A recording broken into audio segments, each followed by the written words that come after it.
Okay, last one of the day. So in a moment, we are going to hear from Afdhel Aziz, who is joining us from Los Angeles. Afdhel is a former Fortune 500 executive who, after witnessing the devastation of the Indian Ocean tsunami in his native Sri Lanka, transitioned from corporate leadership to purpose-driven work. In 2017, he founded Conspiracy of Love, a leading impact consultancy advising brands like Adidas, The Gap, and Sephora. His work has resulted in over $10 million being invested in nonprofits like Feeding America, the Thurgood Marshall College Fund, and the Boys and Girls Clubs. He also co-founded Good is the New Cool, a creative studio making stories that fill the hope gap. His most recent project is the Solutionaries docuseries with Time magazine, profiling game-changing innovators tackling climate change. Please join me in welcoming Afdhel to the stage.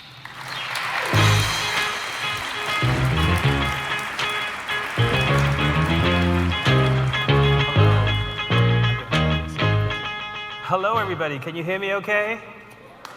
Good afternoon. I'm the only person standing between you and drinks. So a little thinking, a little drinking is where I want to go with this. I come to you from your meth lab neighbor to the south. I'm really sorry about what's going on there. By the way, if you think it's hard living above a meth lab, try living in it. I also live in Los Angeles, so don't hate me for that. I know there's a major tournament going on here today. Go Blue Jays, go Blue Jays. Don't kill me, thank you, yeah. I just want to make it out of here alive.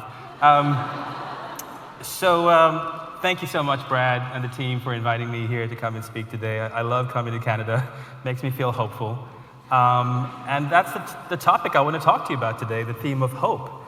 A little bit about the work I've been doing over the last 8 years.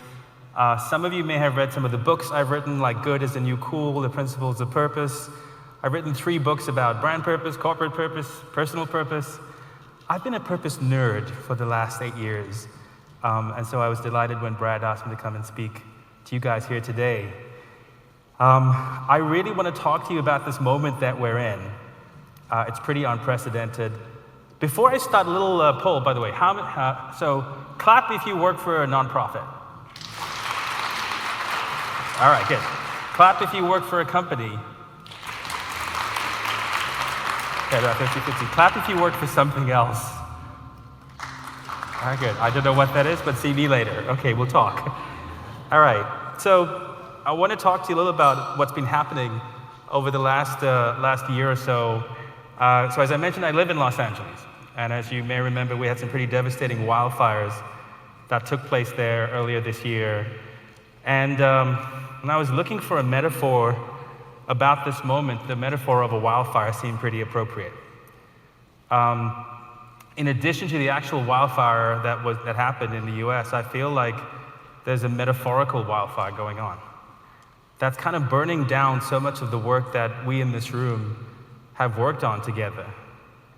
Like many of you have been watching the insanity of what's happening in the United States as it pertains to topics like sustainability, like inclusivity, around purpose and impact. This wholesale attack on DEI and ESG, the threats made by the administration towards companies, the dismantling of entire frameworks and structures seemingly overnight. It's insane. It's like a wildfire, swept through everything and burnt everything to the ground. So I was trying to find the right word to describe how I'm feeling, and that word is grief. I feel a sense of grief. All the advances we made, all the hard work we did over the last decade, seemingly it's grinding to a halt, like it doesn't matter anymore. I felt like there was finally going to be some progress in conscious capitalism, in unleashing the power of business as a force for good. Like the movie says, gone baby gone in 60 seconds. What did I just spend the last decade of my life doing? All those books, all those keynotes, all those consultancy with those companies. Was it just a complete waste of time? A friend of mine summed it up perfectly. It seemed like all those companies gave up purpose just as quickly as they let it go. I'm so glad that in Canada there is a community like this which still holds true, holds fast to those ideas and values of purpose. I want to give a special shout out to Coro Strandberg. I don't know where she is in the room. Coro, give it up for Coro and the Greater Purpose Project. There you are. They're doing amazing work. And thank you to Brad and the team here at Greater Purpose for creating communities like this. In this moment, community is key. There's another word in addition to grief that I'm feeling, and that word is fear. Fear of what comes next. Fear of how things could get even worse. And to get through both of these emotions, grief and fear, I had to realize two things. Number one, progress never happens in a straight line. Sometimes it's one step forward, 4 steps back. And secondly, the fight isn't over. The problems we are facing as a society, whether it's climate change or polarization or the threat of AI taking jobs, all those problems are still there. And we still have a job to do in the face of these seemingly unsurmountable odds. We have to overcome our grief and stay in the game. We have to overcome our fear and stay in the fight. And we have to do it not just for ourselves, but for our children. So quick show of hands. Hands up if you're a parent in this room. All right. Now keep those hands up.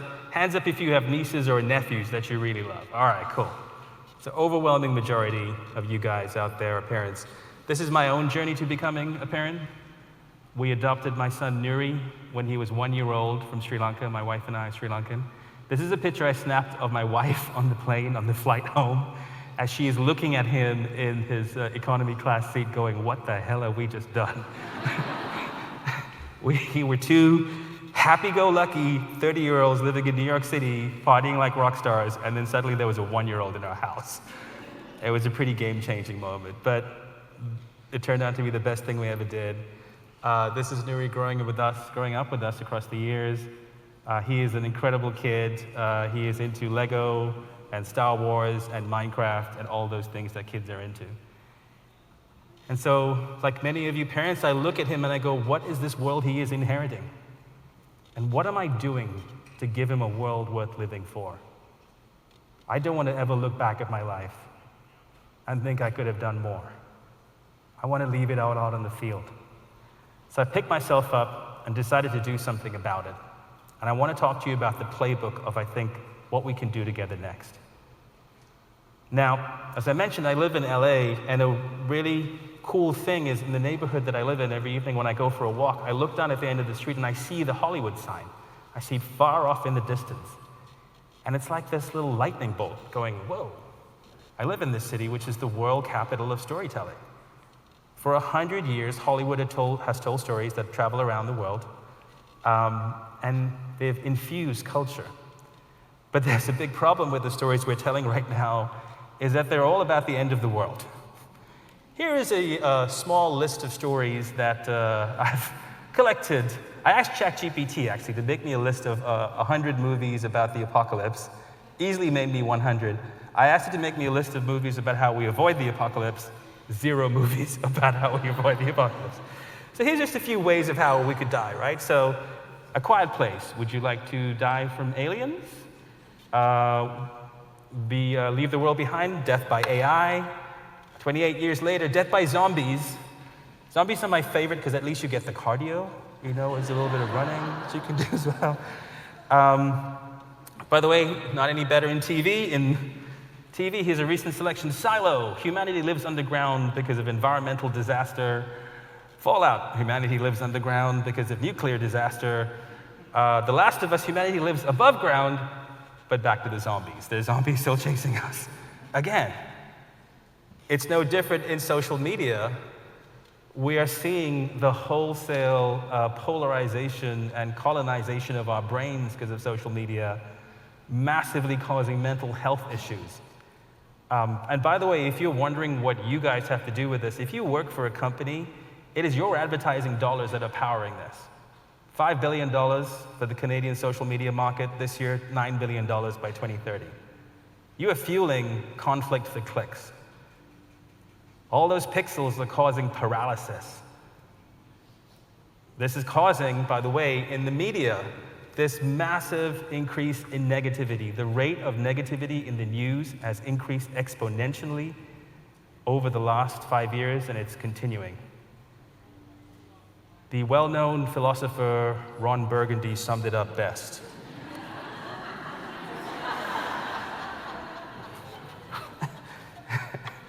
Now, just in case you think I'm being hyperbolic, I've done some research on this. I'm not just showing up with a bunch of cool slides. There is this thing called the hope gap in society right now. This is a gap that's been studied by the Yale Climate Change Center. I spoke to them 2 weeks ago, and I said, give me the latest data on this thing you guys have been studying since 2010. This is a gap between hope and despair, all right? So despair at the top in yellow, hope at the bottom in green. Look at what happens. In 2010, there is a 4% gap between hope and despair. In 2025, there is a 27% gap between hope and despair. Despair is paralyzing, hope is galvanizing. And I think this is one of the meta problems that we need to tackle today. And when I look at what is big enough to fill that gap, that's where there's only one answer for me, and that answer is stories. Stories and culture, the stories we tell ourselves. Again, don't get me wrong, there is absolute reason for despair. I love this recent ad from the German Meteorological Society. The Germans don't mess around. Prepare for the unavoidable. Retreat from low-lying coasts. Change is here. Survival means acting now. That's my best German accent. Please don't yell at me. They're not messing around. All of this stuff about 1 degree, 2 degree, 3, it's happening, guys. This is happening. We're now in this new reality, and we got to do something about it. We can't just crawl up under a duvet and doom scroll our way through life. This is causing major issues in life. Climate despair is making people give up. It's a real anxiety-inducing thing. Kids are suffering from climate anxiety now.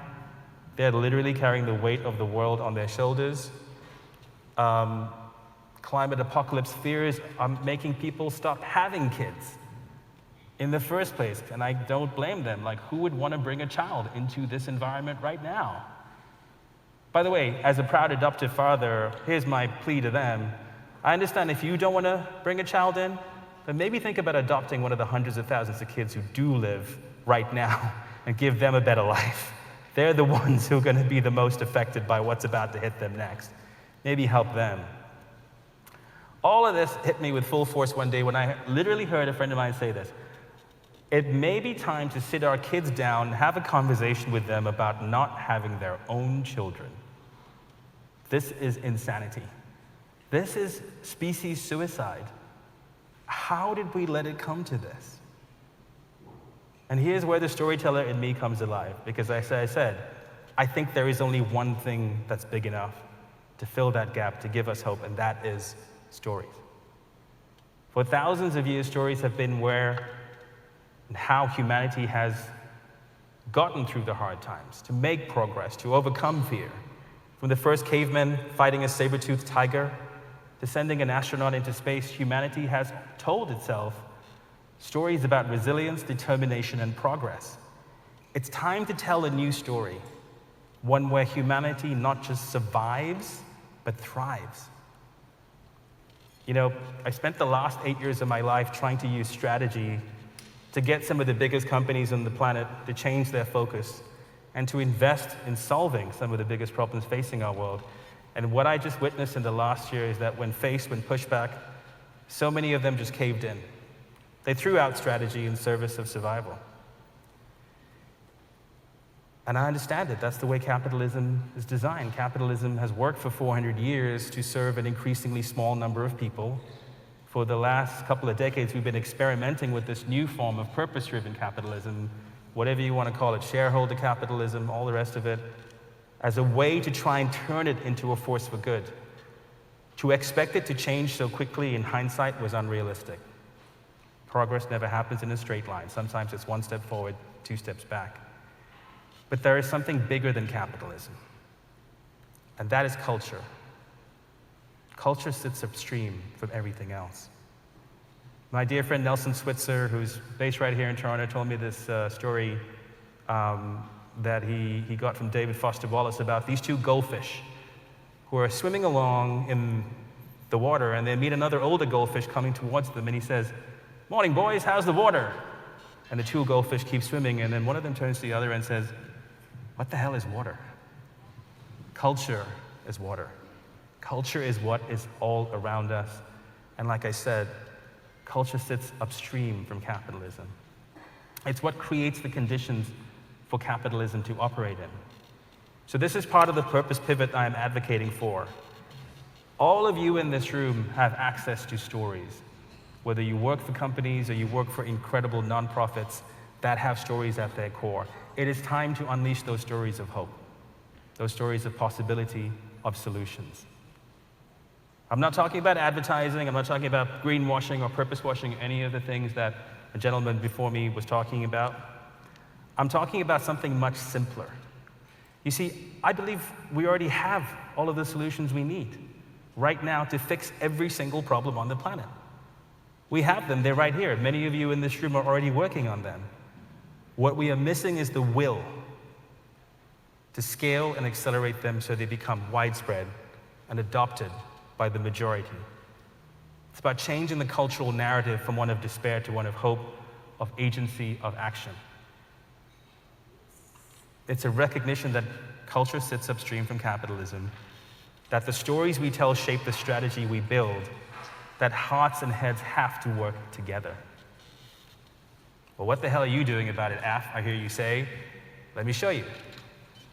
This is The Solutionaries. This is our new show from Good is a New Cool, our creative studio. I've been working on this show for 4 years now. It's with Time magazine, and it's about these folks we call solutionaries. The term solutionary has been around for decades. Our definition is a game-changing innovator who has come up with a revolutionary solution to one of the world's biggest problems. And we've been on a journey to share some of their work over the last few years. This is one of them. This is Lisa Dyson. She's an incredible scientist who runs a company called Air Protein, which makes protein out of air. Some of you looking at me like I'm talking gibberish. I tell you, this is an actual company. It uses CO2, H2O, clean energy, and an enzyme to create a yogurt culture which can make nutritious protein powder in a matter of hours. You can put this anywhere on the planet and have it start producing food instantaneously. This company has raised $100 million and is working with some of the biggest companies on the planet to now create a new supply of nutritious, affordable protein. When I met Lisa, I was mystified, like, why isn't this woman as famous as Elon Musk?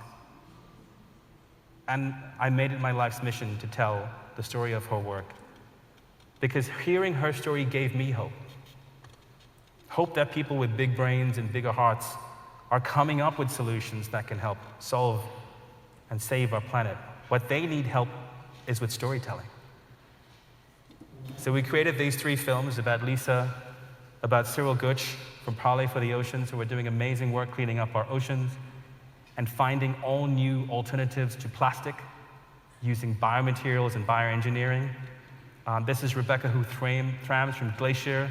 It's an incredible company that is not only making recycling better, but creating a whole new circular economy where the trash you throw out today becomes the raw materials of tomorrow. We partnered with our client, the Project Management Institute, which is a not-for-profit dedicated to training project managers around the world. Here's a fun fact, I don't know if you know this. To achieve the Paris Climate Accords, we need 25 million project managers, but when you look at the list of jobs the project people are least likely to choose, project management is in the top 10. So this series is showing how these project managers are helping the solutionaries solve some of the biggest problems on the planet. I'm going to play you a little trailer so you can see what I'm talking about. Let us remember that the beautiful land is not ours alone. This heritage of splendor belongs to our children, to the generations of the future. I wanted to do something that would leave this planet better than I found it. I wanted my work to have an impact in the world. The legacy of our generation we would leave behind a Dead Sea. And that was something I wouldn't accept. Innovation asks that you are actually taking risk, and you're welcoming risk.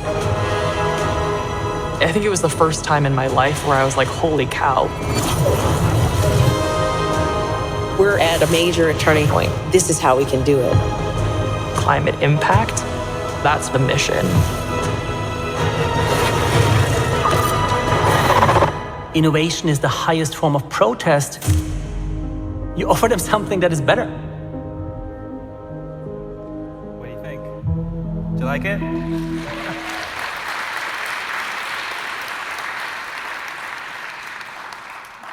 Innovation is the highest form of protest. I love that line. To me, that lights me up. It's in this quote that Buckminster Fuller said, "You never change something by fighting the existing reality. To change something, build a new model that makes that old model obsolete." That's what all of those solutionaries are doing. And there are thousands of people like that all around the world doing that. They need our help. That's what we need to focus on next. And by the way, that's what I think the opportunity is right here in Canada. You have the opportunity to build a new model that makes the old model obsolete. It starts with purpose, it starts with impact, it starts with storytelling. Here's a few of our other projects that we have in the pipeline. As I mentioned before, we're working on this show called The Gigacorn Hunter. For those of you who don't know, this is a term my friend Nelson Switzer came up with. A gigacorn is a company valued at $1 billion for taking 1 billion tons of carbon out of the atmosphere. We need about 64 of them to solve this current problem. Nelson's found 8. And we thought it would be a pretty cool idea to go on a journey with him as he goes looking for those remaining gigacorns out there. This is a show we're developing with Architectural Digest called Future Proof. This is about how to build beautiful climate-resilient homes, something we're all going to have to think about in the next century or so. And by the way, it's not just climate. We're also looking at shows like Kitchen Heroes. This is about incredible chefs making a difference in their communities and using the power of food to bring change into cities. We can't do this alone. That's why we're also convening, as good as a new cool, our own conferences. We had these events called Good Cons. We did one in LA last Thursday where we brought together 200 people from brands, foundations, philanthropy, and storytelling to come together to talk about it. We're planning to do New York in April of 2026. Who knows, we may even come and do one of our Good Cons here in Canada as well. So I'm going to leave you with this. As you think about the stories in your own life, your own work, here is the playbook. It's very simple. It's 3 steps. The playbook for storytelling that fills the hope gap. Number 1, start with hope. Start with finding the real stories of change makers who give you hope. Some of you are in the room today. Every story begins with a choice, hope or fear. Fear paralyzes, hope galvanizes. Hope isn't naive, it's strategic. It's fuel. It turns what if into what's next. Number 2, spark wonder. People are stuck in a doom loop. You need to crack them out of it. You need to use the power of great storytelling, surprise, creativity, awe, to show them what is possible. Show them the new heroes, the new solutions, the new ways forward. And number 3, inspire action. Don't just leave them feeling good, leave them doing good. Give people agency with urgency. Clear, tangible steps to support, share, collaborate, or even start something of their own. Turn that inspiration into a ripple and the ripple into a movement. But always start with hope. I love this quote. People speak of hope as if it is this delicate, ephemeral thing made of whispers and spiders' webs. It's not. Hope has dirt on her face, blood on her knuckles, the grit of the cobblestones in her hair, and just spat out a tooth as she rises for another go. Hope is resilient. Hope is powerful. Because I'm a movie nerd, I'm going to throw in a Star Wars quote. Rebellions are built on hope. So today, I invite you to join me in this rebellion of hope and storytelling. All of you in this room have access to stories through the nonprofits you work for, the brands and companies you advise and work with. Now imagine if we could scale this. If our culture was populated with stories of hope on TV, on Netflix, on TikTok, you're seeing incredible examples of how people can come together to solve the problems in this world. Imagine if climate change stories weren't only about catastrophe, but about courage. Imagine if social impact stories weren't only about suffering, but about solutions. Because here's the thing about hope, it's a muscle. It's resistance training against cynicism. And when you work it, when you train it, it grows stronger. You know, I was privileged to spend some time earlier this year up in the mountains in Utah at the Sundance Resort. It's a beautiful place dedicated to storytelling and impact, created by somebody that we lost earlier this year, Robert Redford, a great storyteller and a great environmentalist. I love this quote from him. "The measure of our success will be the condition in which we leave the world for the next generation." We also lost another great environmentalist this year, Jane Goodall. And she said, "What you do makes a difference. You have to decide what kind of difference you want to make. You may feel powerless in this moment, but the truth is each and every one of you has great power. So let's make a difference. Let's do it for us. Let's do it for our children." Thank you very much.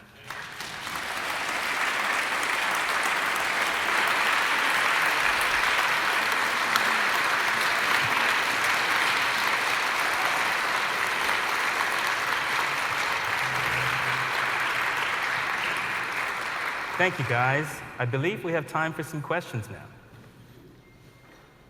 By the way, that was the first time I ever gave that talk. How did it go? Good? Good? That's why I was reading from this. Could not memorize it. Hi, Brad. Wonderful. Thank you so much for closing us off today with such a bang, Afdhel. A number of questions. We'll save time for a couple. Stories are powerful. But if we stop at storytelling, aren't we at risk of using them as a form of bypassing?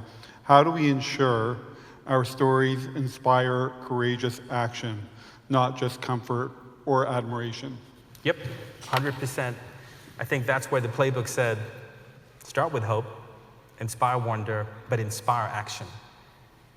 Stories are the fuel that inspire action, but they can't be all. Right? You need to translate that energy into something tangible as well. I think when I look at the work we're all doing in this room today, you're taking action, but sometimes there's something missing, which is the will to help you scale that action even further. And that's all I'm saying today, that there's an unbelievable amount of opportunity in the stories that you have sitting right there that you can unleash. And I'll go one step further to the nonprofits in the room. Hands up if you have a story of suffering or depression or sadness on your website or in your fundraising materials. No one's going to raise their hands now because it puts you on the spot. Let me ask you another question. Hands up if you have a story of joy on your website. A couple of you guys, right? I want you to have more of that because people have gotten fatigued by seeing the suffering. You know this, we know this, right? If you can leave in it by saying, hey, here's where your money made a difference, and here are stories of where your intervention worked, I think that's what people are hungry for. They want to see, like, there's a loop that comes back to showing how their action made a positive impact as well. Okay, one final question, and I'll hope you'll be able to pivot this question into a message of hope so we can end the day on a very high note. You quoted Buckminster Fuller, and you said, you never change something by fighting the existing reality. To change something, you need to build a new model. Does that quote extend to the American political system and American institutions? That's going to be a hell of a pivot. Sometimes wildfires are good because they burn things down. When you burn things down, you can start afresh. I lived through a civil war in Sri Lanka in the 70s and 80s. You do not want to live through a civil war, even though it's going to be with your neighbors to the south. But That's why I'm doing everything I can to try and find ways to talk to people from all sides of the political spectrum, to try and find common ground in the things that we all care about. Because if you look at the data, everybody wants the same thing. Everybody wants their kids to have a better future than they have. Everybody wants to be able to breathe clean air and be able to have an opportunity and a job with dignity. So that's what I'm really focused on, finding that common ground for hope with people. And together then we can find a way of building those new institutions and use those new models that come next. That's my belief, you know? And maybe finally, I mean, thank you for your praise of Canada, and we're proud of what we have built here and what we're trying hard to maintain. But what can we do to help? Is there anything that we can do to help and support what's going on in the South? I think there is a vacuum in global leadership that Canada can fill. In moral leadership, in innovation, in leadership with integrity. I think there's a vacuum at the moment that was filled by the United States for the last 100 years. I think Canada, with your values, with your decency, you have an incredible opportunity to lead not just North America, but the world. And that's why I'd encourage you guys to be more ambitious. Think bigger. Because what you have here is very precious, it's very special. It just takes courage to embrace the opportunity that's ahead of you. Yeah.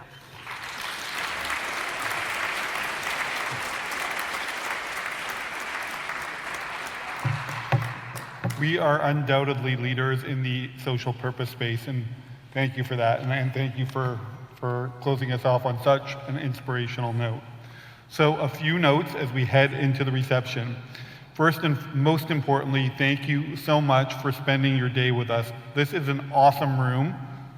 It is filled with amazing people doing incredible things each and every day, each and every one of you. Now is the time to come together, to meet, to convene. If you're an introvert, like me, I know receptions can be tough and even intimidating. Ours is the exception. If you're in a group chat and you see someone wandering around looking for a conversation to enter, and you all know what I mean here, make sure there's room for one more. At Greater Purpose, there is always room for one more. A few notes. Heading into the reception. The AI photo booth will continue during our break. I hope some of you have enjoyed it. Do Good Donuts will continue during the break. Our interactive and immersive group painting exercise towards the elevators, if you did not see that, will be in full swing during the reception. But if you want to find me, it'll be playing with the therapy dogs over by our elevators, courtesy of our friends at St. John Ambulance. Everybody's like, I'm out of here. Finally, Say Blue, an artist courtesy of the RBC Emerging Artist Program, will be with us. You may have heard of a couple of the sound checks. Thank you so much to RBC for providing Say Blue.